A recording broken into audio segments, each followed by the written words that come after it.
welcome to another episode of Let's Talk with Crystal K. Or should I say, hey shiners, because we are all shining bright like a diamond and we are all meant to shine our brightest light because that is what we are here to do. So today on our episode, we are talking to Bria, who is the creator of Surviving 20s. If you have not seen this show, we're going to tell you exactly why you should see it. I love the show personally, and I'm not just saying that because I do watch the show, and I think it has a really great concept. I love the platform. So let's go talk to Bria and talk about Surviving 20s. Well, hello, Miss Bria. How are you? Hello, I'm doing well. Yourself? You doing well? All right. Well, so we're here to talk about your show, Yes. Surviving 20s. Surviving 20s. But first, before we even get to the meat of Surviving 20s, I want to talk about you and everything that you got going on in your life, because you got a lot going on. You got graduation season, you're Yes. working. So just tell us a little bit about yourself and what you're doing. Okay. So my name is Bria Whitehurst. I am 27 years old. Next Saturday, I'll be graduating with my Master's in Social Work. Yay! Congratulations. Thank you. It's been a long road. I did that part-time, so for 3 years, doing that on the weekend, working full-time, creating Surviving 20s. It's been a lot. So with all that you're doing, Yeah. let's talk about balance, because balance is key to being successful in what everything that you're doing. So how are you balancing working as well as getting your master's? Being transparent. What do you mean?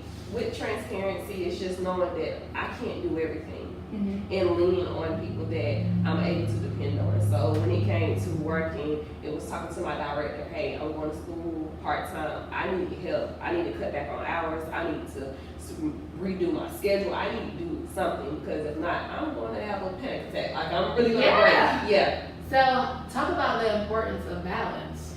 Balance is important, whether it's just everyday life, going to school, whatever the case may be. It's important because you have to find your center. You have to find what makes you whole. Because if not, I think in today's society, we run like a machine. Right. So it's do this, do that, do this.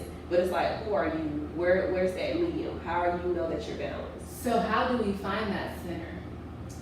You have to find out who are you. What makes you happy? What makes you sad? What makes you angry? What makes you on edge? How do you do that? You do that with just being honest with yourself, okay? Being in tune, because sometimes we're just on the clock. I wake up 8:30. It's time to go. It's time to move. But just it's stop. like a cycle, and we It just is a keep cycle. going and going. And it's about practicing mindfulness, talking to yourself. How do I feel today? Not ignoring it, but dang, how am I really? How am I? And being real with yourself, right? Yeah. I like that. And we're not. If you think about it, when was the last time you asked yourself, how am I doing? I don't know, but listen, I try to be real with myself. I do, but you asking me when the last time I asked myself, how are you doing? I can't honestly answer that, because I'm doing so much that, like you said, it's just like you're going and going and going and going, and you want to be the best at whatever it is that you're doing, so you don't even stop to take time for yourself. So that's really good. I'm going to add that to finding myself. And getting centered. Yeah. I'm going to have to add that. I like that. So I also wanted to talk to you before we even dive into Surviving 20s. I wanted to talk about the timetable that we put ourselves on, or the ticking clock, because you did mention that you're 27 and it is called Surviving 20s. Yes. Do you ever feel like you're running out of time to do whatever it is that you want to do? In my early 20s, yes. I was on a timeline. It was like, okay, you graduate, you get the job, you're already dating someone, settle down. So in your late 20s, you're already married, you already have the house. And then when I realized, like, hey, I graduated in 2014, I finally got my job, which is in my field, December. That felt like 2 years. And I felt like I wasn't enough. Really? Yes. How did you cope with that? I didn't. You did. Because it was like, let me keep on applying, let me put myself out there. And I was stretching myself thin until my mom was like, hey, you need to sit down. You're not even celebrating what you just did, what you just accomplished. And it was just like that whole reality check that I had to have for myself and with my family. Yeah, so it's like you're grinding so hard that you don't even stop to appreciate your accomplishments. Yes. The little things that you are doing, Yes. right? And God, yeah. Were you very strict with following your timeline? Like, it has Much to be so. this, Much and so. if it's not this, then Yes. were much you so. judging yourself Yeah. by it? Yeah, because I know what I can do. I know my capabilities. Why am I not matching up to those capabilities? Mm-hmm. What is it about me? Mm-hmm. Not taking into consideration, like, look, you just did 4 years. Mm-hmm. Take time. You know, that might just not be your season. Right. And not, but Say, not wait. Say that again. Please say that again, because I don't want anybody to miss that. It's not your season. Sometimes you'll have a season to harvest, you'll have a season to plow, you'll have those seasons, but realizing the state that you're in. And if it's not your season, then it's just not your season. Yes. Yeah. Yes, and those things don't happen all in one season. No. They don't happen. They don't. And I think sometimes, like, I'm even guilty of it. Like, sometimes I want it now. I feel like, okay, if I put in the work, then I should reap the harvest of it. I planted those seeds, but I'm not thinking, all right, you gotta water the seeds, you gotta nurture those seeds. And so I guess, you know, we just get in that grind mode. Yes. So when you didn't get the job after you graduated in 2014, you said it took you 2 years to get the job. No, I finally got the job in December 2014. Oh, okay. So it just took you a couple months. Yes, but it felt like 2 years. Yes, it felt like forever. And eventually I got a job working at a residential facility in Greenville, and I hated it. Really? I hated it. I think everybody hates their first full-time job because I think you feel that pressure of, I gotta find a job, I done graduated, I can't be out here being a bum, I'm going back with mom and dad, everybody else is doing stuff, I gotta find my job. And I think you just say, you know what, I'll do this job until I find the job that I really want, and then you end up hating that job. Yes. That was my experience. You hated it. I hated it. How long did you do it? Maybe like 3 months. 3 months? Yeah. And then what'd you do after that? Well, I still had my job at Kids Foot Locker. Okay. Yeah. So you were working part-time there as well? Yeah. Okay. So when did you get into what it is that you wanted to do? Oh, I don't even know if I'm still into what I wanted to do, to be honest. Okay. Yeah. Where are you now on your timetable? I don't have a timetable. So we start that. Yes, it's goals, but it's just like when I accomplish them, I'll accomplish them. When did you let it go? Because I know you said that you were very strict on it. It looks like this, and this. I think when I finally got into my field and I saw that there was so much that I could do and there was so many people I could learn after, I was like, well, hey, let me just do this, let me go with the flow. And that timetable just went away. So how has going with the flow been? How has that made you feel? It's still scary because I am type A. I like to write things down. I like to have it in decency and order. However, it just gives you that relief. Explain type A a little bit more, because you and I talked about being type A personalities, but just for everybody that doesn't know, tell them exactly what type A means. So type A, to me, because it means different things to different people, it's like being rigid, having that schedule, the way this and X, Y, and Z is going to happen. I'm going to make sure that it happens, and if it doesn't happen, I got a plan B, and for that plan B, I have a plan C. So everything is going to go the way that it needs to, because I'm in control. Yeah. Gotcha. Listen, I'm not mad because that's how I feel. So. But I'm really trying to loosen up on that, because I feel like if you're like that all the time, then you really don't let yourself live. No. And if it doesn't look like what you had mapped out, then you can't even see it. So that's not even an option. So now you're all the way over here when you should have just been flowing with this, and now you're. I get it. I don't know if that makes sense, but. And you have to be flexible, because life is flexible. In your 20s, things change. And it's like, you gotta let it flow. Not saying that, you don't have a plan, but sometimes if that plan changed, then hey, it's okay. Because I'm gonna adapt. You gotta be adaptable. Yeah. Adaptable and flexible. Keys to our 20s, right? Yes. Keys to our 20s. So I heard someone say that in your 20s is when you're figuring it all out, and in your 30s is when you get it. So don't stress.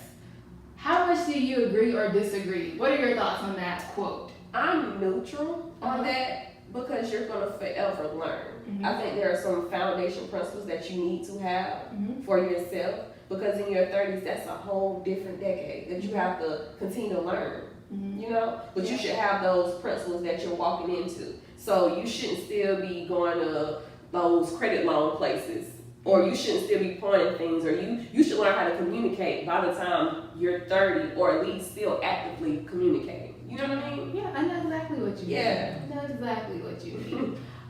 So let's go ahead, let's get into why we're here. Let's talk about your show, ma'am.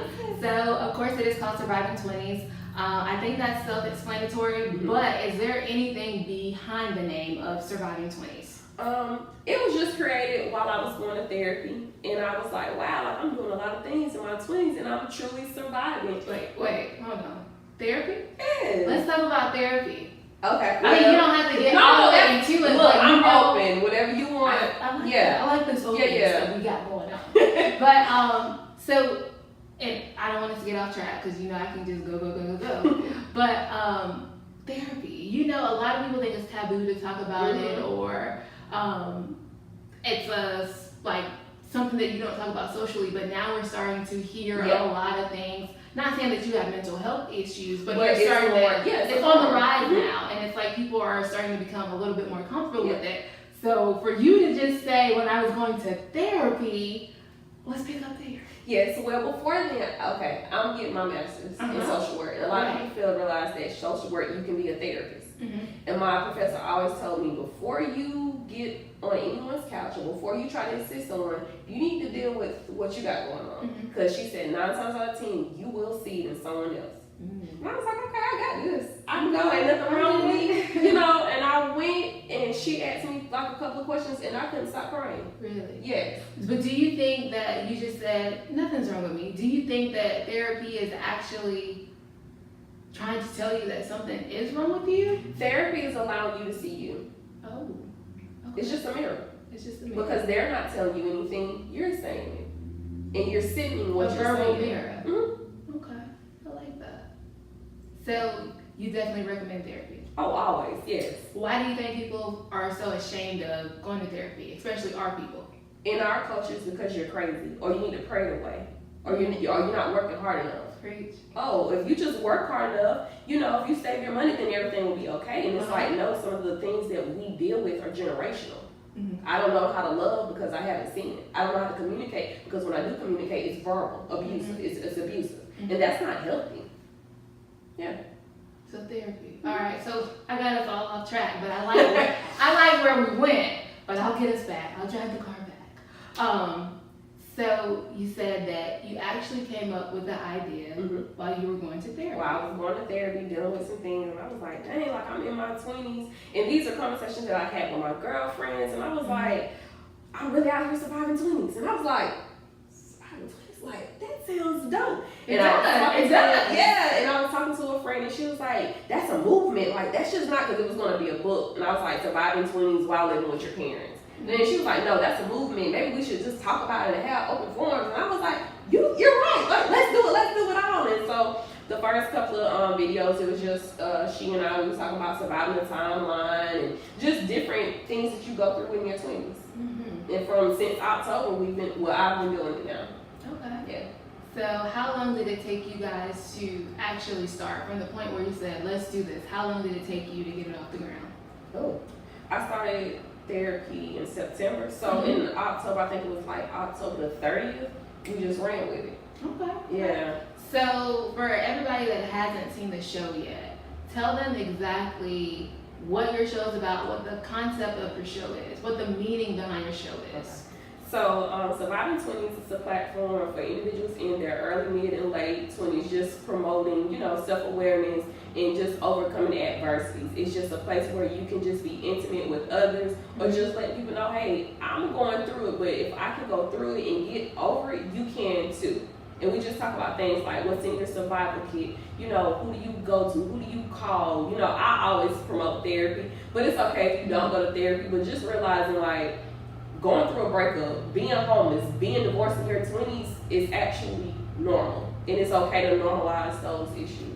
And you talk about some real stuff because some of the episodes that I have seen, they can get really deep. And some of the stuff is very emotional, very touchy, but it's real and it's raw and it's authentic. And I really think that people need to hear that because just like you said, sometimes we feel like it's only me, or I'm the only one that's going through this, or I'm by myself. And when you actually see somebody else that's going through it, or you hear about their story, their experience of how they got through it, then it makes you feel like, I got this. If they can do it, I can do it. So that is, I love, you know, I really do love the concept. I love the platform, I really do.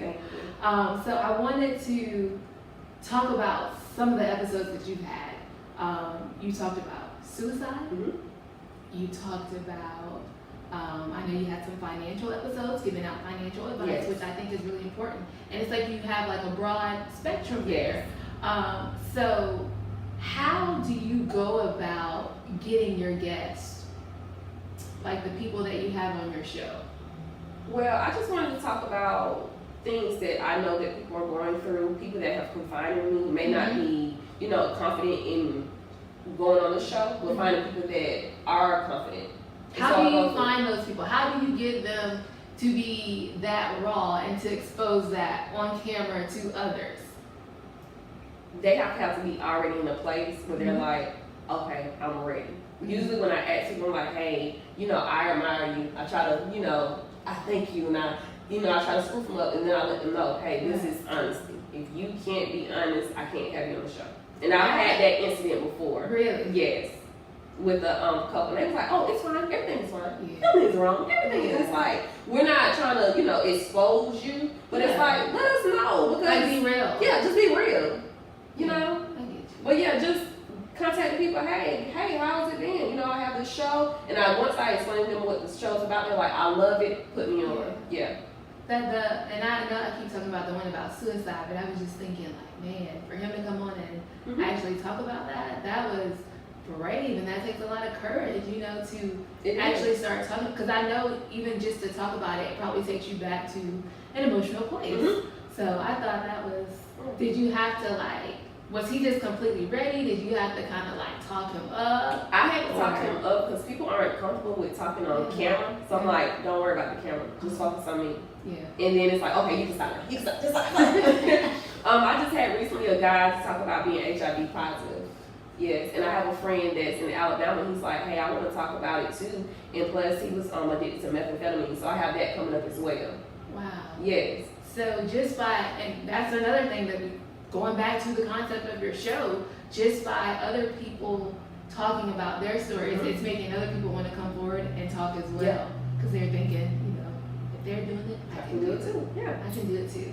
So let's talk about you, because you did do an episode yourself where you talked about a medical condition that you have. Yes. So let's talk about that experience. Okay. How was that? I have my days. I have my days. So I have endometriosis. And it's where within your uterus, when you have your menstrual, sometimes when it's supposed to flow out, sometimes it flows back in and it attaches itself anywhere in the body. And so I know when I had the counsel, I had a flare up. And so it's just taking it day by day and not living in fear. Because 2 years ago is when I found it, and it was just going through it. Maybe you have cancer, maybe you have this, and we have to take your uterus. Just going through that emotional roller coaster. It was like, okay, I gotta sit and I just gotta figure this out and what it's gonna look like for me. So what made you want to talk about it, and why did you feel like it was so important to talk about it? I think because when you are always asking people to be honest, be real. That's where I was going next. I'm glad you said it. And they're like, well, you seem like you have it all together. And it's like, no, let me tell you what's going on the past 3 years. Yeah. So, how much courage did that take? Or was it something where you're like, you know what, I got this? Were you scared? Were you nervous? Did you feel any type of way before you got in front of the camera to talk about yourself? It's easy when we're doing it like this, right? You talk to me. But now it's like, turn the camera on me and let me tell you a little bit about me. It was kind of difficult. I think I made that video 5 times. Because I was like, am I leaving anything out? It's just like, okay, you got this. You know what I mean? No one knows your story better than you. It was emotional. I didn't cry afterwards, but it was emotional because I had to relive it. But I know for future videos, for future people that's coming on, I'm like, hey, I did it. And I talk about some embarrassing things on camera, and you can do it too. Right. Yeah. Okay. So were you just trying to educate people on it, or are you just sharing your story? Both. That's Because health disparities in the African American communities are real. Sometimes it's like they don't hear you and they don't want to hear you, but you are your best advocate. No one knows your body but you. That's true. Yeah. That's true. Okay. So I want to talk a little bit more about the show. So it is called Surviving 20s. Is it just for people in their 20s? So I get that question a lot. If you are in your early 30s, feel free to contact me. However, if you're in your 40s and your 50s and you want to talk about how you survive, no thank you. And the only reason why I say that is because times have changed. Mm-hmm. You know, maybe the story hasn't, but time has changed. We're dealing with suicide more, we're dealing with social media. And I want it to be people that look like us. Right. You know, someone parent can tell me, well, 20 years ago I did this. Okay, but I need to see a 27-year-old that says, hey, I did this and this is how you can do it. You know, and that's all. That's it. I thank you for your wisdom, but no thank you. No thank you. So what about them tuning in? What about your audience? What audience do you think you're touching? Do you think that you have people that are older than their 20s that are watching as well? I have a mixture. And with having different people on the show, it brings in new audience. Because a lot of times I have people, parents, I'm so proud of you, babe. Or some, you know, aunts and cousins. So let's say somebody maybe like in their 40s, they wouldn't feel out of place watching your show. No. Because I get a lot of times people email me and was like, hey, I never thought about that, but good idea, good content. The people in your age range, they need that. Mm-hmm. So let's talk about how you, I guess, if you want to talk about how you generate your topics. Is it just kind of like you just going through life and like, hey, or is it going through life and then people telling me, hey, I want to see this. So before I started Surviving 20s, I actually was going to wait till I think the fall of 2019 to actually start interviewing people. And my friend at the time, she was like, hey, we need to start now. So I was on Instagram and I was just asking like, what are some things that you're surviving? And people was like, I'm surviving abuse, I'm surviving addiction to pornography, I'm surviving all these things. I'm like, okay, so what do you want to see? And people kept chiming in. So you get a lot of feedback about a lot of stuff that maybe is not the easiest to deal with. No. And you deal with it. How do you decompress hearing all of that? Well, the beautiful thing about being a social work student, so you're in the right field. I'm in the right field, so it's about self-care and knowing that it's nothing is personal. Because I work with adolescents. Okay. Yeah, so I hear it all, I see it all, but nothing is personal. So that's how you do it. That's how you okay. Because I mean that's that's a lot to take in. Okay. Nothing is personal. Got it. Flexibility, adaptability. Nothing is personal. Finding your center. We're getting all types of gems today. And learning when to turn it off. Sometimes you truly have to turn your mind off. How do you do that? That's easier said than done. Yes, and that's just finding out what do you like. And sometimes decompressing, writing in the journal. Some people don't like to write. Some people have to talk to someone or talk to yourself or do something that you like to get it away. Because it will come to you. I've had nights where working with kids or working with homeless individuals and hearing those horrific stories and I'm thinking about it. And it's like, no, I got to stop. So I got to meditate. I got to find what I like. That's what I was going to ask you. I was actually going to talk about meditation because that's something that I want to get into. It's something I've been researching a lot and hearing about a lot. And like they always talk about turn your mind off. And that's why I said it's easier said than done. So how do you practice meditation? Yes, and the beautiful thing about meditation is it depends on you, what you like. Some people can't sit and breathe. I'm not one of those type of people. So I ground. What does that mean? Grounding is just getting back into reality for yourself. Okay. So like right now, you can just sit with your feet to the ground, put your hands to your sides. Feel the couch. What do you feel? It's soft, kind of. Keep describing. Textury. Okay. So what do you notice in this room? I don't know. I'm starting to feel really calm though. Yeah. It's quiet other than us talking and the hum. What else do you realize in this room? What else do you see? It's bright. It's bright. What colors do you see? I see blue, like a light blue, like a really light shade. Anything else? I see a whole lot of stuff. Okay. I see some lights. And how is your breathing? It's calm. It's calm? It's very calm. Okay. Is it cool when you inhale? Yeah. Have you ever noticed that before? No. That's great. So that's all you do? You just get in touch with what's around you. What's around Do I always have to make contact with something, no. like touch something? So if I sat with my hands on my lap. And just take time to notice things. Just take it all in. It is something that I am really working on. It is. I've been listening to Super Soul Sundays with Oprah, and she had a guest on there, and he's been talking about meditation a lot. And they're actually doing like a 21-day meditation type thing. So it's pretty cool. Yeah, get you some hand sanitizer, rub it, blow it. and make your hands go. Or I like to do this sometimes when I'm by Woosah. myself. Yeah, it really works. It does. Yeah. It really does. How long have you been doing that? For a year, my For a professor, she started teaching us how to ground in class. Okay. Yeah. That's nice. Mhm. I learned all new stuff today. I Yeah. just did like a mini session of meditation, grounding. Mhm. Okay, I'm learning all that stuff. So like, why do you do your show? Why? I do it because I can no longer live a facade. I can no longer act like everything is okay when it's not. So it's kind of therapeutic for yourself. It for is. you. Yeah, and knowing that nothing is always going to be great. Mhm. Nothing is always going to be sunshines and a bright day. And that's okay. And knowing that I am flexible, I'm not one dimensional, I can be everything and nothing at the same time. Mhm. And that's all right. That's okay. Yeah. Okay. You sound like you're very in tune and in touch with yourself. You sound like you know what Bria wants, what Bria needs. And I also know the toxic side as well. Mhm. Because it's always, we go, oh yes, I'm so centered on peace and on calm. No, I got a side too. And it's okay. You can celebrate each side. Yeah. Okay. So we are talking about 20s here because we are surviving our 20s. Yes.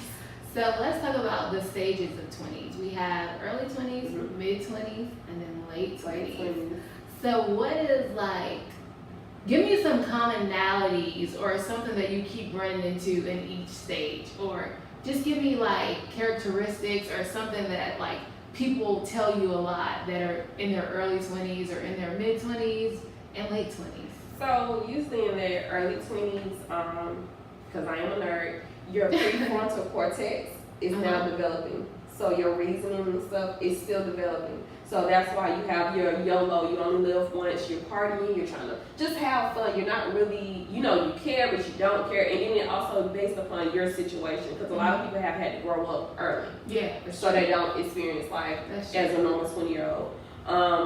Mid 20s is kind of like, okay, that nesting phase where, trying to get the good job so I can find a good person. So my late 20s is already done. Right. And You laying the foundation. Yes. Okay. And Gotcha. then your late 20s is kind of like, okay, I'm too old to be in the club with the 18-year-olds. I'm too young to be I in the thought you were 30s. posted about that. I thought that was cute. I was like, And it's just like, okay, I think I kind of know myself. I think I'm kind of getting the hang to this working every day, in insurance. Right. And I think I'm there. Adulting, yeah. I feel like you really don't start, like you've been doing it, but you really don't start like adulting full-fledged until like later. Yep. So give me the age ranges for each.